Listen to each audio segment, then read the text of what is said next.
You're listening to Entrepreneur's Enigma, a podcast about the ups and downs of the entrepreneurial journey. Every week, your host Seth Goldstein interviews entrepreneurs from all walks of life about their entrepreneurial journeys. From store owners to Fortune 500 CEOs, we all have stories to tell. So sit back and join us for the next 20 or so minutes while we explore the entrepreneurial world.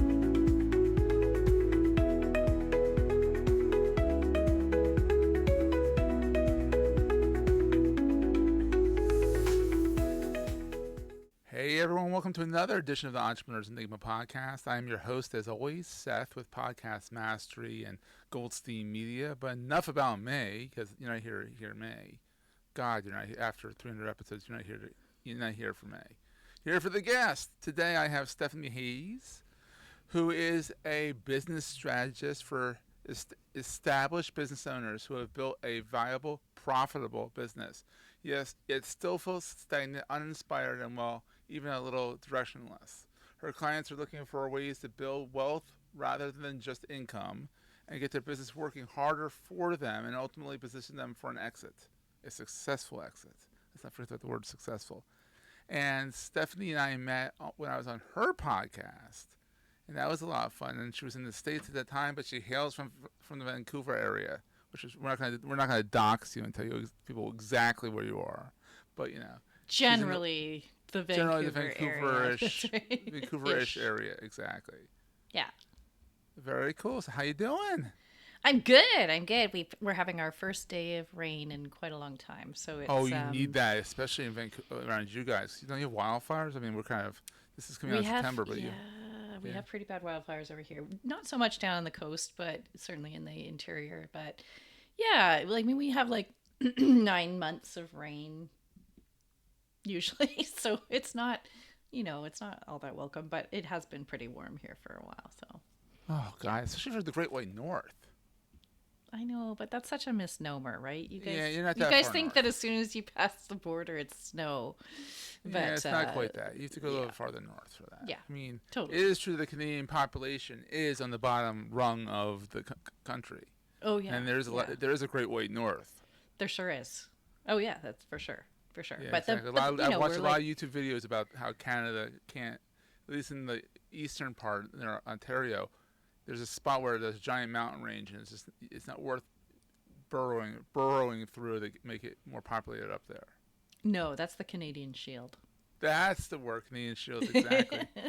The Canadian Shield, exactly. Yeah. That's fun. Yeah, that's the wild. Bedrock. So how did this all get started? Have you always been an entrepreneur, or have you been in the corporate world? Fill me in. Yes, and yes. So yes. I can remember even just as a little kid, just being completely convinced that I would just be running my own business, and it was never never even a thing. And that's awesome. My early career, I grew up in software companies and startups, and right out of university, I was into a startup, and I thrived in that environment and the .com whole thing, and and then we kind of talk about it. And the second bubble and the third bubble, and we're all in bubbles now. We're all living bubbles now. Yeah, I was in all of it, and honestly, it was I was in my mid-20s, and it was probably some of the best experience I've ever had, the best learning in terms of, rapid growth and all of that kind of thing. And so I got really familiar with being in that kind of environment, basically my whole career. Yeah. But I was always part of the small business, but we were consulting into big corporate, and so got a chance to sort of do both and do a lot of work inside. But at arm's length, which is good, because being in corporate is soul crushing. I'm basically unemployable. I mean, I think the last time I had a job was 2003 or something like that. Sounds like me. I'm perpetually unemployable at this point. Yeah. Totally. You can hire me to do stuff, just not employ me. Please don't employ me, because it's not really the idea. I just wouldn't be all that good at it, right? And so it we started up my first real business was when I was in my 20s somewhere, and somewhere. No, actually, no, I was. You've been in a bunch of different places, so it's like Yeah, no, remember where exactly you were. let's say early 30s, when I Yes. really made the investment, and it was like a month before I gave birth to my first kid, which I'm Oh not sure wow. was the best timing, but Yeah, it's never good timing for yeah, either and having kids or having a business. They're both and kids. that yeah, I mean, you can't time either one of them perfectly, but it was just a sort of a progression of development from there. And once you get the taste for being able to start and grow and manage, and like it's kind of like your starter marriage, right? You have your starter business and you kind of figure things out then, and you realize all the Yeah. mistakes that you made, and then the next time you do it, you do it better, and the next time you do it after that, you do it a little bit Start better. a house, start all that stuff. Yeah. Yeah, and I came out of that, like, of that first sort of business, and we grew that little consulting company to, I don't know, like 4 million or something like that. That's But not bad. It's not too shabby. not bad. Yeah, not bad. And started up a software company after that, just finding a niche in the market, and that's still running. We're actually looking at the possibility of selling that right now. But Ooh, maybe one of your successful exits. yeah, maybe. But then it just became like, consulting to little small businesses, and I really loved that, like the small business world, and trying to, especially in the startup world, I got really involved there. I was an entrepreneur mentor at the university, and so it's always been like this sort of this culmination. And then I think like a few years ago, I was sort of sitting there at a retreat with a client down in Texas, and I was looking at this sort of wall of stuff, and it was all like my experiences and everything that I'd done. And I was like, I don't feel like I'm building anything. Like, I really want this concept of an asset, right? I'd just been divorced and I had lost my house and all that stuff. And I'm like, maybe real estate isn't in my future in the next while, because I live in Vancouver and it's, It's crazy expensive as hell. Yeah. So I was like, what could I build that would give me that same kind of returns? And I'm like, well, why am I not building businesses and assets inside my business? And it just sort of Or opened up playing this with whole. Legos. I don't know when you said you wanted to build something. I thought Legos. I don't know. Legos are Well, great, my but kids yeah. my kids are pretty into Lego, so we've got a lot of Lego. But And they're I not fun to definitely had step that on experience. either. Oh, they hurt so bad. No, but they're teenagers now, so we don't have much Lego laying around. No. Anyway, I was, this concept of assets and this concept of creating something that has value was kind of just started to really build for me. And then I started talking to my clients about it, and they're like, oh, and it just got them thinking in a really different way about their business, and Yeah. building, like focusing not just on, everybody wants to buy marketing tactics, right? Like they all want to Everyone do what's tactics, you going to, want something tangible. The whole like you can actually yeah. sell. Exactly. So yeah. rather than that, why am I not looking for things I can build inside my business that I can sell, that I can have value? The products. Yeah. Well, there's like 9 different types of assets you can build inside your Yeah. business. And I think, like, once they start to realize that and open up their minds to it, like, that doesn't mean you have to build some $10 million business. You could carry on with your lifestyle business, but you're focusing on creating things that have that compound, right? That have much more value to the business, rather than just continuing to chase marketing tactics and get more income into the business. So anyway, that thinking sort of started off this whole development. And now, 5 years later, most of my work is around, building exit strategies for clients, but not in the sense of like, oh, I need to sell in the next 6 months. More like, I'm sort of playing around with the idea of one day, maybe, could I do that? Could I sell? A lot of people don't even realize that they can. Yeah. And so if I wanted to exit in 5 years, what would that look like? What would I want it to be from a financial perspective? And so backing into that, what can I do over the next 5 years to increase the value of my business and prepare for an exit that's much more valuable than what it might have been if I didn't? So Love that. that's sort of like where we're starting now. And now we're building a private equity fund, so that we're, it's like now we're fully in. As if you don't have enough going on. Let's do Well, something else. you're kind of bored, and so we'll just build a private What else are you equity gonna do? fund. What else are you gonna do? Exactly. But it sort of completes the circle of this whole Yeah. business model that, has been eating my brain for a really long time. And we really wanted to focus on being able to support women, especially in sort of our age group, who have, like, women are building incredible businesses out there. Oh, And like, yeah, it's amazing. Yeah. every time we come across, we just met a new one yesterday that signed on, and we're going to be working with her.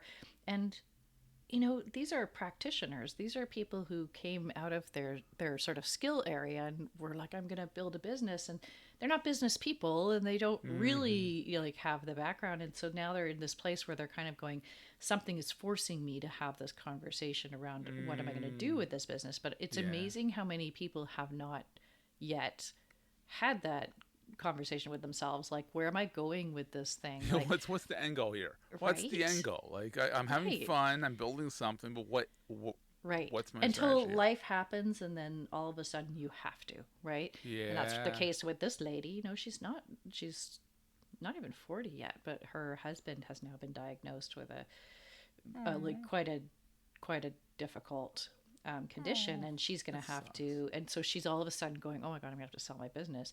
But she's just getting started with it, and it's growing like crazy. And so, you know, that's not the right answer for her. But what is the right answer? Well, we can take you out of the business, we can give you an operational exit, or we can figure out how to make the business function around you so you get to keep it. The and then, power of you know, entrepreneurship.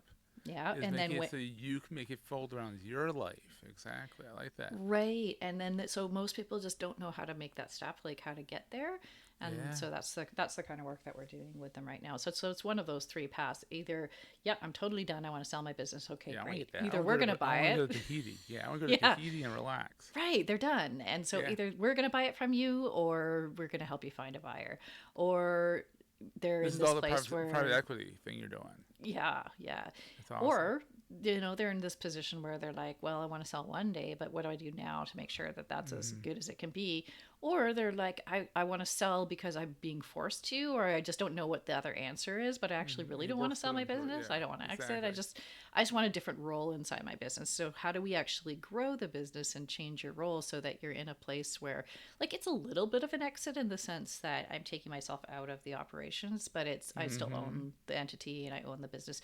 And this is going to give her the chance to, in the moment, go and take care be with of her husband, and for the and time her that kid, they have and, left, be with take care or of whatever. them, You know, figure it out right now because he's still going through diagnosis. But then, you know, you still have the option to come back to this, and you could tell she loves it. Like, she loves the business. She's really proud of what she's built, and she's just this year had this massive growth. So so like there's a different answer for everybody. Like there's and it really depends. Figure that out.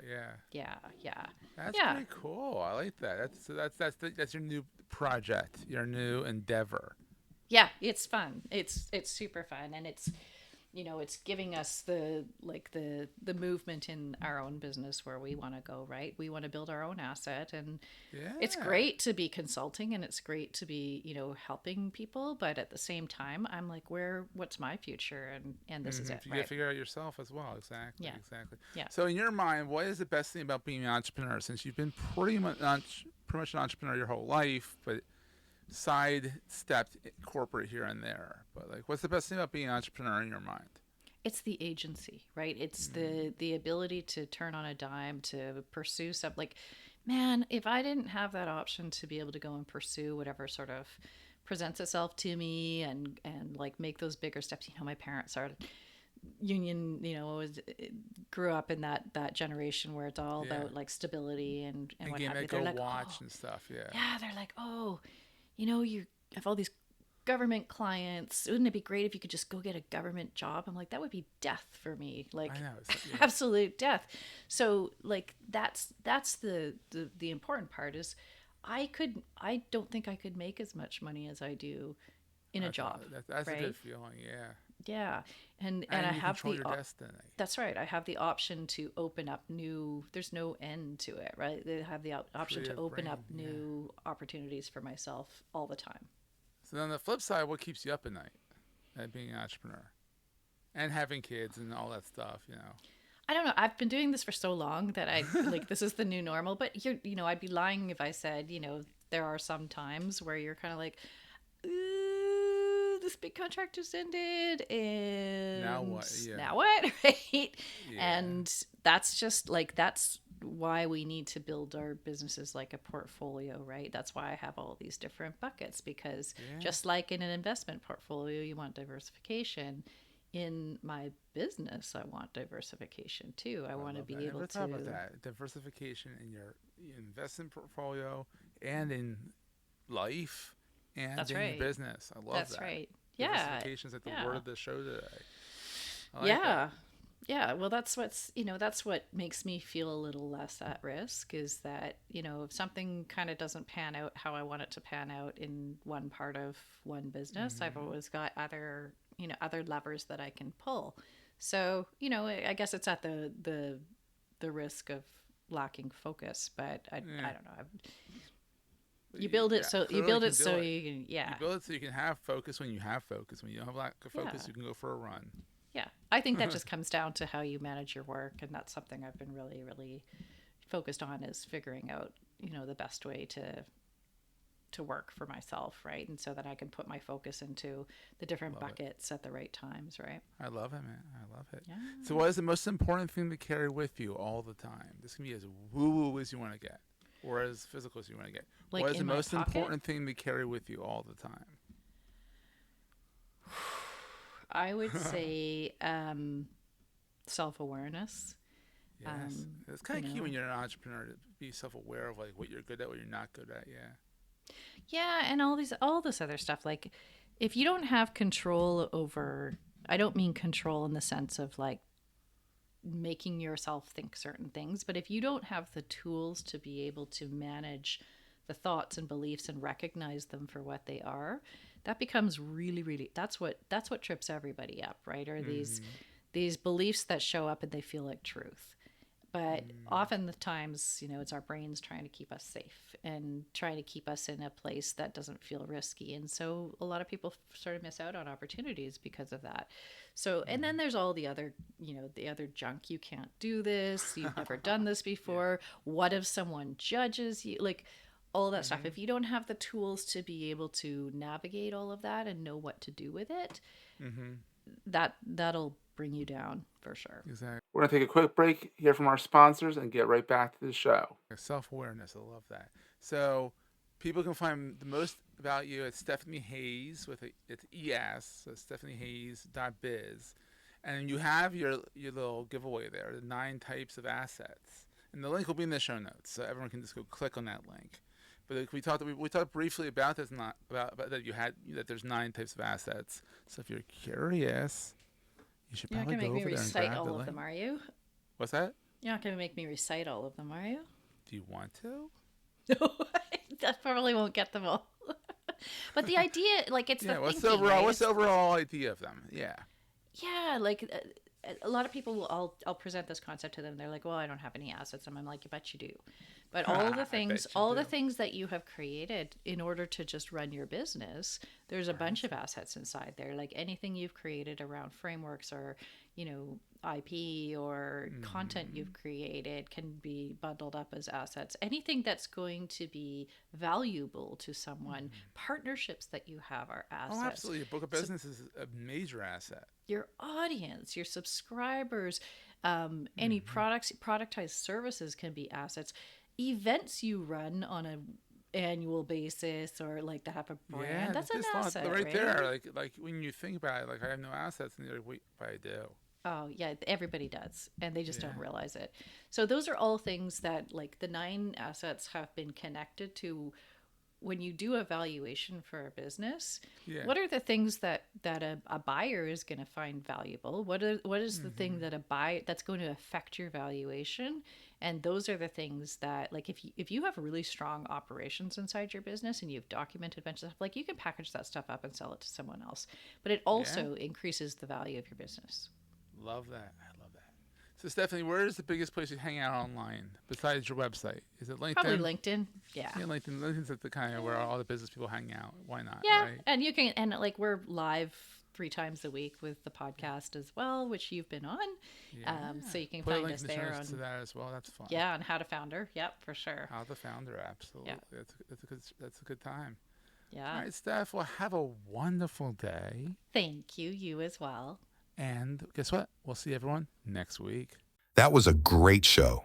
If you're enjoying Entrepreneur's Enigma, please consider giving us a review in the podcast directory of your choice. Every review helps us reach new listeners.